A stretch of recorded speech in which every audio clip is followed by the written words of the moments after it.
Une confrontation mortelle.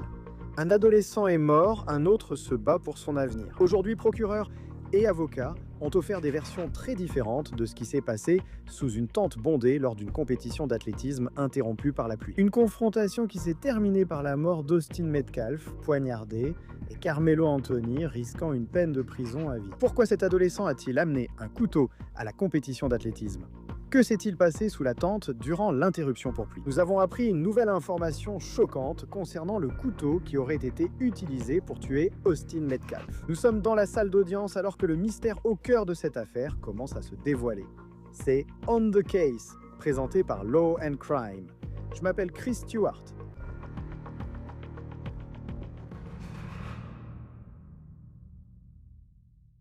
Avant de commencer On the Case, je dois présenter notre sponsor CalCalci.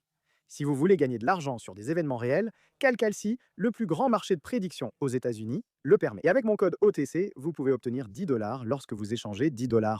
Voici comment cela fonctionne. Calci propose un système d'échange entre pairs. Vous achetez un contrat oui, non sur la survenue d'un événement et échangez directement avec d'autres utilisateurs, comme pour une action. La ligne n'est pas fixée par un algorithme qui joue contre vous, mais évolue selon les mises. Ainsi, vous pouvez actuellement parier sur le vainqueur du Sénat du Texas.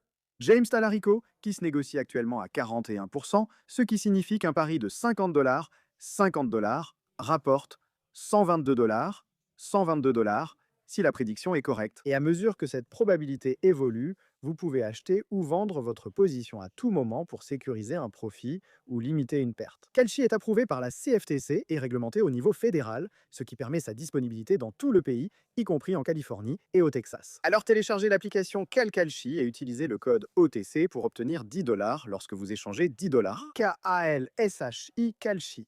Échangez sur l'avenir. Très bien. Aujourd'hui, l'État du Texas a commencé à exposer son dossier contre Carmelo Anthony. Ils soutiennent que l'adolescent a assassiné Austin McCaffrey et que c'était prémédité.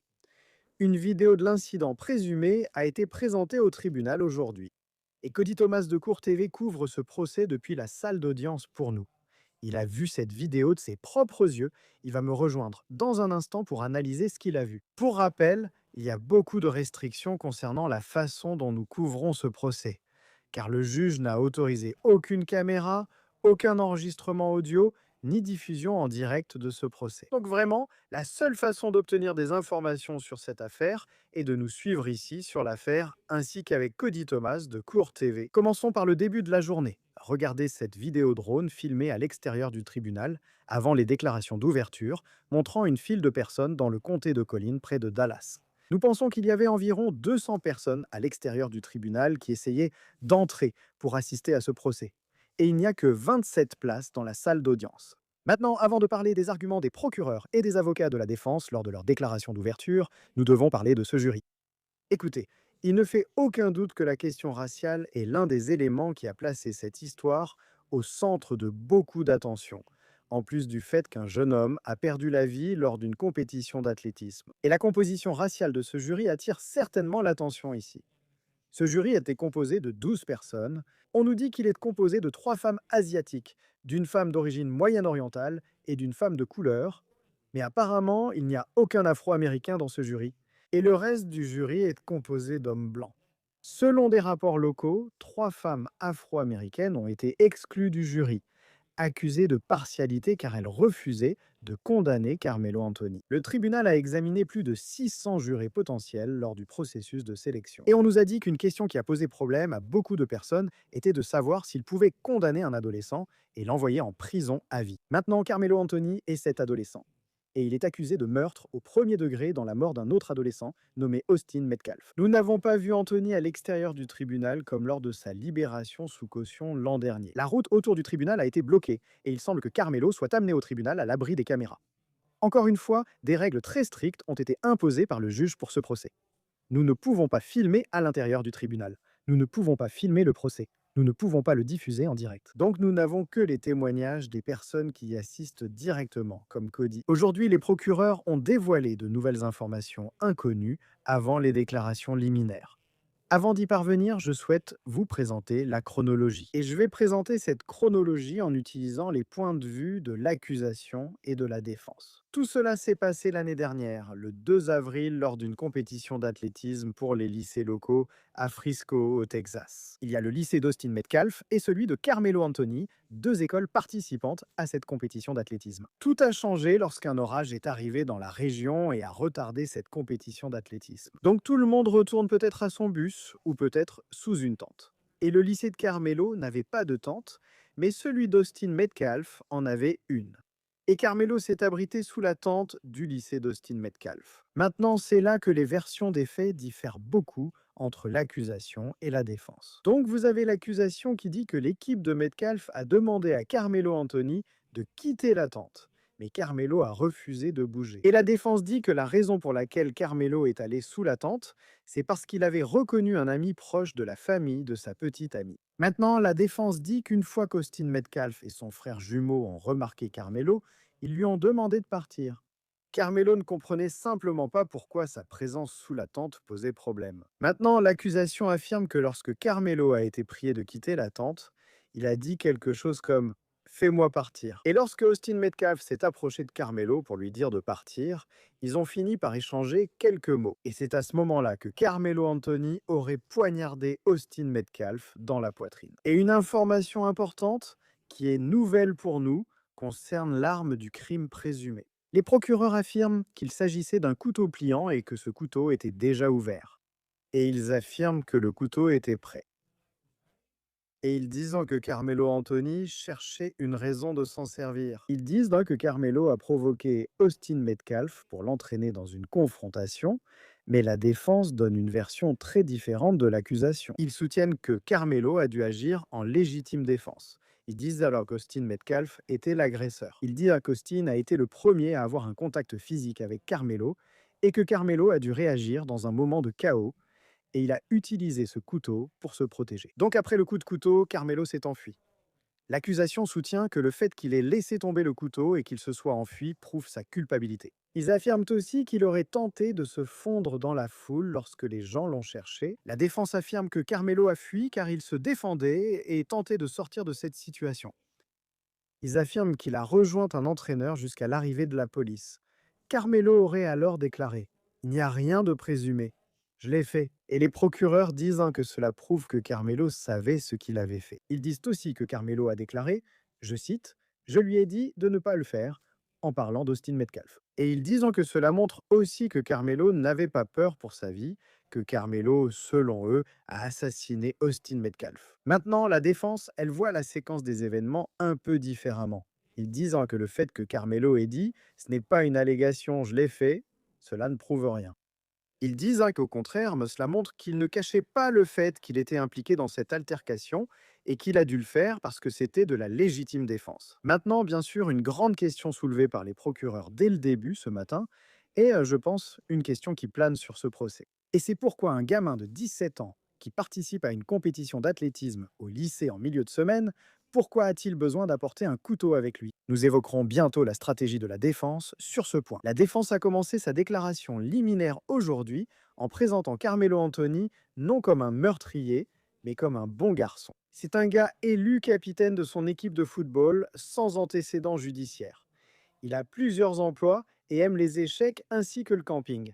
Ils disent qu'il n'est pas le monstre que les procureurs prétendent qu'il est. Maintenant, les témoignages des témoins vont être un élément moteur de ce procès. Mais aujourd'hui également, les procureurs ont montré une vidéo de surveillance de l'incident. Cody Thomas de Cour TV était dans la salle d'audience aujourd'hui pour l'ensemble des témoignages. Cody, je sais qu'un appel au 911 a été diffusé et que nous en discuterons avec des témoignages émouvants en fin de journée. Mais je veux commencer juste après les déclarations liminaires. Une vidéo de surveillance de cet incident a été montrée. Qu'est-ce que tu peux nous dire à ce sujet?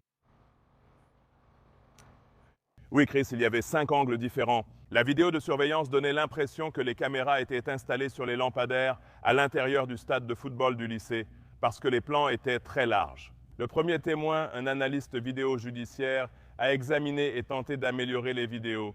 Nous avons regardé les originales, mais on ne voyait pas grand-chose. Après quelques minutes, nous avons zoomé. Il a montré les améliorations avec des zones d'ombre et des surlignages pour indiquer qui observait. Aucun trait distinctif n'est visible, ce que l'accusation a reconnu avant même de montrer la vidéo. Ils ont dû regarder les vêtements et identifier la personne d'intérêt qui, bien sûr, est Carmelo Anthony et la victime qui était Austin Metcalf. Donc, ils ont expliqué tout cela en se basant sur les photos qui sont sorties plus tard, une fois que Carmelo a été placé en garde à vue. Mais encore une fois, les vidéos établissent ce qui s'est passé. On voit clairement ce qui s'est passé, mais pour moi, ce n'était pas aussi convaincant car ça ressemble à une vidéo de station-service granuleuse et zoomée. Quand ce n'est pas zoomé, la qualité est bonne. En zoomant sur une image, comme tu le sais, on perd un peu de qualité, mais on voit la tente où tout se passe. Carmelo Anthony entre sous la tente 2 minutes avant l'arrivée d'Austin Metcalf et ses amis. Tout s'enchaîne ensuite en moins de 4 minutes et demie. Tu vois, c'est juste des silhouettes humaines sous la tente jaune de Memorial High School. Et puis tu vois une silhouette qui fait un mouvement brusque, très rapide, d'avant en arrière, ce que selon l'accusation était la poussée initiale. Ils ne nient pas qu'Austin Metcalf ait eu un contact physique. Ils ont admis une altercation et c'est là que tu as vu la poussée. Et puis bien sûr, tu vois les 25-30 gamins commencer à se disperser dans les gradins. Ensuite, tu vois à nouveau Carmelo Anthony descendre les gradins en courant, s'éloigner de la tente, sortir sur la piste et se jeter dans les bras d'un autre entraîneur, Chris. Mais encore une fois, la vidéo, bien sûr, établie, nous donne, tu sais, une image de ce à quoi ça ressemblait ce matin-là. Tout cela s'est passé vers 10h02 du matin, juste au moment où la compétition d'athlétisme devait commencer. Ça nous donne vraiment le contexte, juste pour nous permettre de comprendre ce qui s'est réellement passé ce jour-là. Nous n'avons pas de caméra dans la salle, comme mentionné, et je sais que l'émotion est montée en fin de journée. Nous évoquerons bientôt certains témoins et entraîneurs ayant assisté aux faits et constaté les conséquences. Mais comment est agencée la salle d'audience? Par exemple, comment Carmelo Anthony semblait-il pendant que tout cela se passait aujourd'hui? Je suis placé juste derrière la famille Metcalf. La salle d'audience est très petite, Chris, avec seulement 60 à 65 places assises. Chaque partie, chaque famille a droit à 15 personnes, donc ça fait 30. Il y a 9 d'entre nous, les journalistes, ça fait 39. Et puis, il faut ajouter le personnel du tribunal. Il y avait déjà environ 45 places prises avant l'entrée du public et seulement 25 étaient autorisées. Ce matin, 27 membres du public ont finalement pu entrer. Mais bien sûr, vous avez la famille Metcalf d'un côté et le clan Carmelo Anthony de l'autre côté. Et j'observe Carmelo pendant toutes ces vidéos, tous les témoignages émouvants des différents entraîneurs et témoins, parce qu'au final, il a poignardé un gamin à mort. Qu'il s'agisse de légitime défense, de meurtre ou d'homicide involontaire, tu as ôté une vie humaine. Je le regarde, stoïque, sans émotion apparente, fixant les vidéos sans détourner les yeux. Mais moi, j'observe la famille d'Austin Metcalf. Et son père, tu sais, est pleinement impliqué dans tout ce qui se passe. Mais toutes les 10 à 15 minutes, son père baissait la tête dans ses mains comme ça, et je le voyais hocher la tête. Non, c'est vrai, l'émotion est écrasante à ce moment-là. Mais moi, tu sais, j'observe des deux côtés, j'essaie de comprendre la dynamique entre l'agresseur présumé et la victime. Et il y avait du stoïcisme de ce côté-là et clairement de l'émotion du côté de Metcalf, comme on pouvait s'y attendre. Oui, je veux dire, on pense au poids de tout ça, et même à la possibilité que Carmelo Anthony soit envoyé en prison à vie. C'est, vous savez, et quand on couvre ce genre de procès, on pense simplement au poids de tout ce qui se passe. Et bien sûr, avec ses familles et ce qui leur passe par la tête alors que tout cela se déroule. Le témoignage de certains des entraîneurs qui étaient présents, qui étaient témoins, il semble que c'est là que les choses sont devenues vraiment émouvantes aujourd'hui. Quand vous y repensez, et je sais que vous venez tout juste de sortir du tribunal et que vous êtes probablement encore en train d'assimiler tout ce que vous avez entendu pendant plusieurs heures, mais quand vous pensez au moment où les choses sont devenues émouvantes aujourd'hui, quel serait ce moment pour vous? Pour moi, Chris, c'était quand plusieurs entraîneurs et soigneurs sportifs issus d'écoles différentes étaient tous présents le jour de la compétition. Certains se connaissaient de vue simplement car ils entraînaient dans le même district.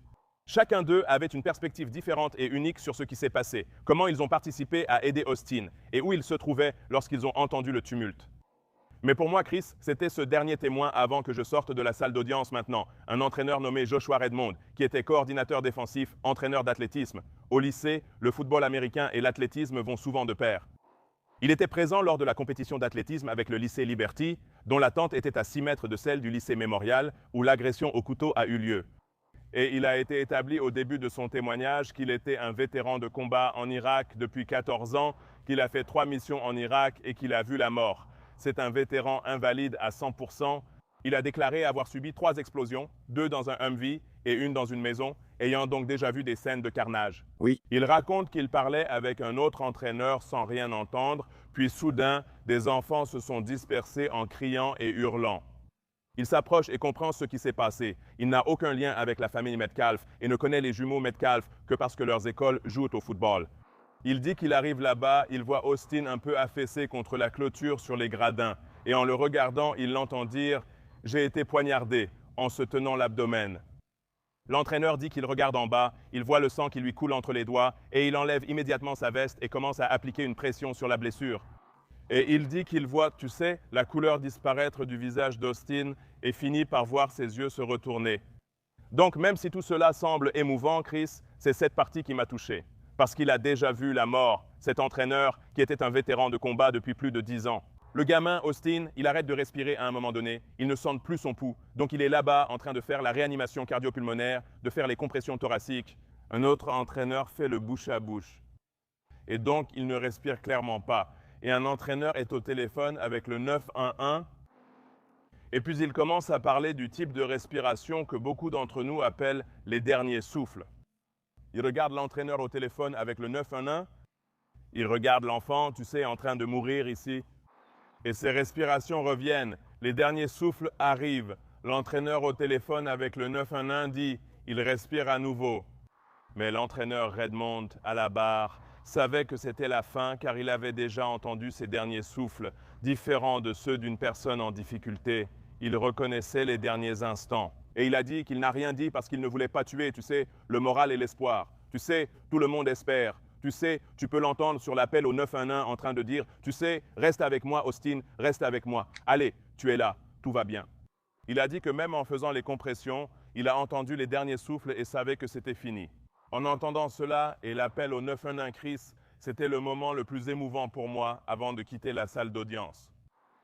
Rien qu'en lisant les notes du jour sur les événements, j'ai eu des frissons. Tu penses au chaos du moment, alors que ce n'était qu'une compétition d'athlétisme au lycée. Et tu sais, soudainement, tu as un vétéran de guerre qui essaie de sauver la vie d'un jeune homme qui venait d'être poignardé. À quoi ressemblait le jury, tu sais, dans tout ça? Parce que je pense juste à l'idée de faire écouter cet appel au 911 et juste à la description de, tu sais, Austin, reste avec moi. Et d'entendre ce chaos, comme quand les choses sont devenues émotionnelles, à quoi ressemblait le jury? Donc, tu sais, tout au long de la journée, pendant certains témoignages, le jury était presque également composé d'hommes et de femmes.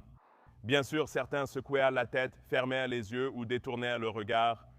Mais quand j'ai vu de vraies émotions, tu sais, quand il a fallu distribuer des mouchoirs à certains hommes du jury aussi, Chris, c'était pendant cet appel au 911, ça a duré peut-être 10 ou 12 minutes, on a entendu, tu sais, l'autre entraîneur, l'entraîneur tailleur, qui n'était pas témoin, mais dont le nom a été mentionné. Il est au téléphone. Un enfant vient d'être poignardé par un élève d'une autre école qu'ils ne connaissent pas.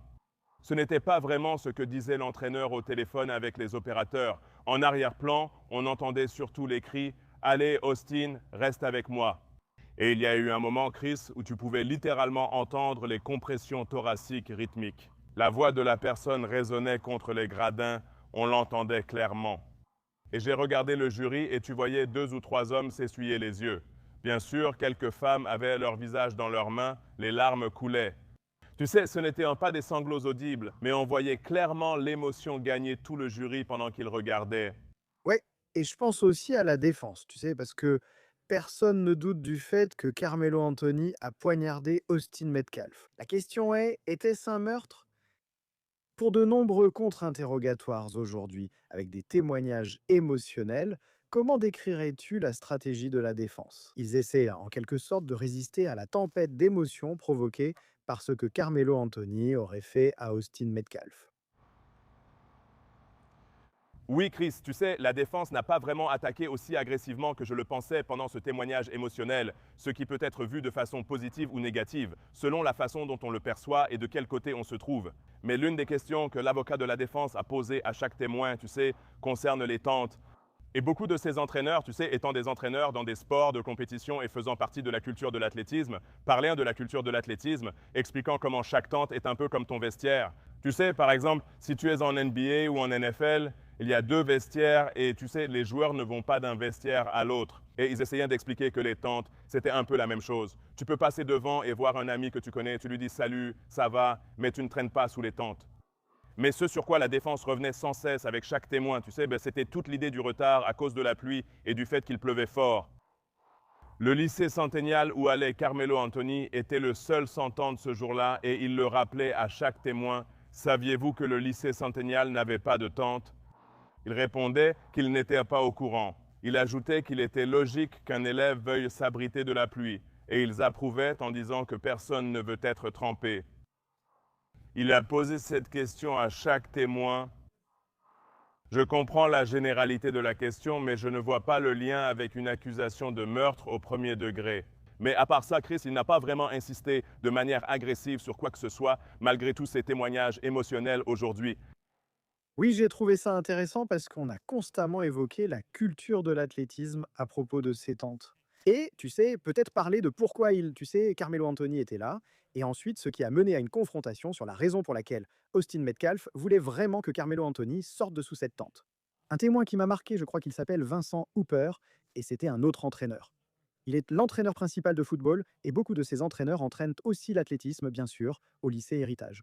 Et c'était quelqu'un qui était avec Carmelo Anthony juste après que tout cela se soit produit. Il ne fait aucun doute qu'après avoir prétendument poignardé Austin Metcalf, Anthony s'est enfui.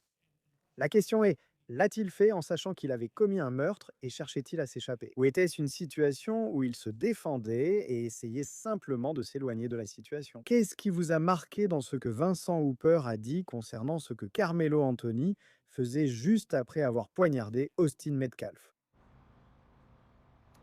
Avant d'aborder Hooper, Chris, il faut revoir les moments précédant l'arrivée de Carmelo chez Hooper. Oui. C'était l'entraîneuse qui témoignait avant Hooper. Tous ces entraîneurs viennent de différentes écoles, mais elle était préparatrice physique, l'une des entraîneuses des filles. L'équipe d'athlétisme d'une école adverse, elle disait, vous savez, qu'elle n'était pas sûre de ce qui se passait. Elle avait une formation en RCR, donc elle a couru vers Austin pour essayer de lui porter secours. À son arrivée, elle entend les enfants dire « Ce garçon a poignardé Austin en le montrant du doigt ». Elle se retourne, le regarde et l'interpelle. Et elle lui dit ce qu'elle doit, Carmelo s'arrête, puis l'entraîneur Hooper arrive. Elle se tourne vers lui et dit « Ils ont dit qu'il a poignardé ce garçon, Austin Metcalf. Ne laissez pas partir Carmelo Anthony. » Hooper demande « Comment ça poignarder ?» Il est déconcerté et dit ne pas comprendre la situation, mais il a entendu le vacarme. Il a vu ses élèves courir et il parlait de cette histoire de coups de couteau, mais il a dit que ça ne faisait pas vraiment sens dans sa tête. Alors il a regardé Carmelo Anthony, qui se tenait juste à côté de lui, et il a dit qu'il a simplement passé son bras autour de lui et qu'ils ont commencé à marcher autour de la piste.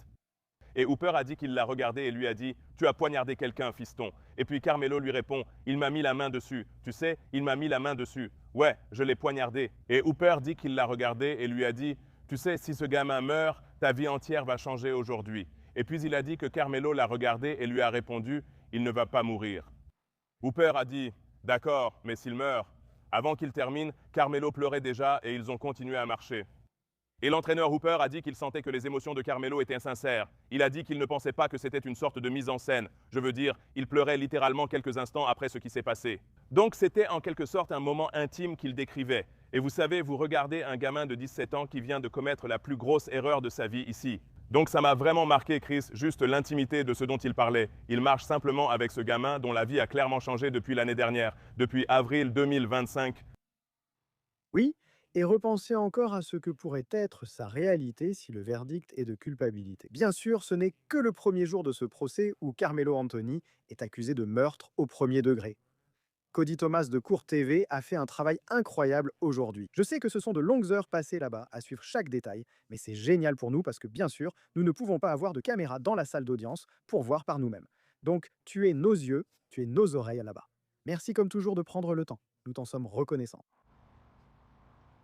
Merci de m'avoir invité, Chris, je suis heureux d'être là.